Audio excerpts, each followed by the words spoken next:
نحمدہ و نصلی علی رسولہ الکریم اما بعد۔ میرے دوستو، کون سا ایسا خوش نصیب بندہ ہے جس کو اللہ تبارک و تعالی تہجد کے وقت بیدار کرتے ہیں، تہجد کے وقت اس کی آنکھ کھل جاتی ہے، اللہ تبارک و تعالی اس کو تہجد کی نماز کی توفیق عطا فرماتے ہیں، جس کو اللہ تبارک و تعالی نیند سے اٹھا کر اپنے سامنے کھڑا فرماتے ہیں۔ کون سا ایسا خوش نصیب بندہ ہے جو رات کو جب روتا ہے تو اس کے آنکھوں کے آنسو زمین پر نہیں بلکہ عرش تک پہنچ جاتے ہیں۔ چند علامتیں اور 3 نشانیاں ایسی ہیں جس بندے کے اندر یہ پائی جائیں سمجھ لے کہ وہ خوش نصیب بندہ ہے۔ وہ علامات اور نشانیاں کون سی ہیں میں آپ کو بتلاتا ہوں، توجہ سے میری بات کو سنیں۔ دیکھیں میرے دوستو، اللہ تبارک و تعالی نے رسول اللہ صلی اللہ علیہ وسلم کو ترغیب دی تہجد کی نماز کی، اور کیا فرمایا؟ وَمِنَ اللَّيْلِ فَتَهَجَّدْ بِهِ نَافِلَةً لَكَ عَسَىٰ أَن يَبْعَثَكَ رَبُّكَ مَقَامًا مَحْمُودًا۔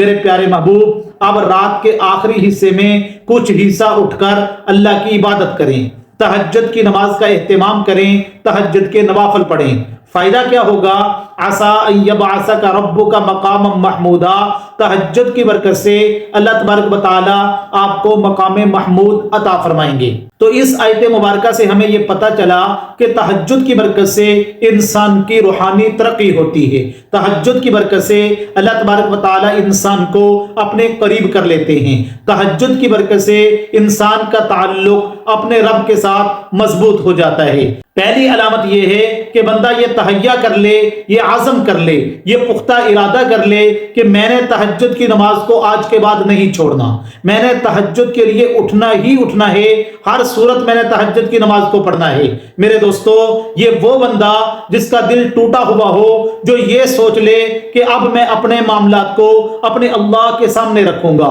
میں کسی کو اپنا دکھ نہیں سناؤں گا، کسی کو اپنی پریشانی نہیں سناؤں گا، اگر میں اپنے معاملات، اپنی پریشانیاں، اپنے دکھ سناؤں گا تو صرف اپنے مالک کو سناؤں گا، اپنے خالق کو سناؤں گا، اپنے رب کے سامنے بیان کروں گا، اور میرے تمام معاملات کو میرا اللہ ہی حل فرمائے گا۔ وہ دن بھر یہ سوچ میں رہتا ہے کہ کب رات آئے، رات کے آخری حصے میں اٹھوں تہجد کے لیے اور تہجد کی نماز پڑھوں، اللہ کی عبادت کروں اور اپنے تمام کے تمام معاملات کو اپنے اللہ کے سامنے رکھوں۔ میرے دوستو، جو بندہ یہ ارادہ کر لیتا ہے، یہ پختہ عزم کر لیتا ہے، اللہ تبارک و تعالیٰ اس کو تہجد کی توفیق ضرور نصیب فرماتے ہیں، کیونکہ اللہ تبارک و تعالیٰ خود فرماتے ہیں کہ میں اپنے بندے کے گمان کے مطابق فیصلہ کرتا ہوں، میرا بندہ جس طرح میرے اوپر گمان رکھتا ہے اسی طرح کا میں فیصلہ کرتا ہوں۔ اگر بندہ یہ گمان کرتا ہے کہ میں اپنے معاملات اپنے اللہ کو ہی سناؤں گا اور میرا اللہ ہی ان معاملات کو حل فرمائیں گے،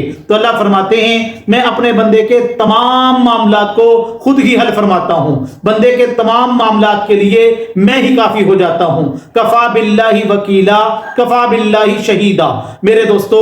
دوسری علامت یہ ہے اگر بندہ گناہ سے نفرت شروع کر دے، بندے کے دل کے اندر گناہ کی نفرت آ جائے، پہلے وہ گناہ کرتا تھا اسے مزہ آتا تھا، لیکن اب اس کے دل کے اندر گناہ کی نفرت بیٹھ جائے، اب گناہ کرنے کو اس کا دل نہ کرے، کہ گناہ صرف چوری کرنے کا نام نہیں ہے بلکہ بہت سارے گناہ ہیں جو روزمرہ کی زندگی کے اندر قدم بہ قدم ہم کر رہے ہوتے ہیں اور ہمیں علم بھی نہیں ہوتا۔ یاد رکھو، غیبت کرنا بھی گناہ ہے، جھوٹ بولنا بھی گناہ ہے، والدین کی نافرمانی کرنا بھی گناہ ہے۔ میرے دوستو، اسی طرح نماز نہ پڑھنا یہ بھی گناہ ہے، کسی مسلمان کو تکلیف پہنچانا یہ بھی گناہ ہے۔ تو بے شمار ایسے گناہ ہوتے ہیں جن کی طرف ہماری توجہ ہی نہیں جاتی، ہمیں پتہ بھی نہیں ہوتا، لیکن ہم لا علمی کی وجہ سے، بے پرواہی کی وجہ سے ان گناہوں کو کر رہے ہوتے ہیں۔ تو یہ بندہ جو ہے اب ایک ایک قدم پھونک پھونک کے رکھتا ہے، سارا دن اس طرح گزارتا ہے کہ اب میں اللہ کی نافرمانی نہیں کروں گا۔ اللہ تبارک و تعالی اس خوش نصیب بندے کو بھی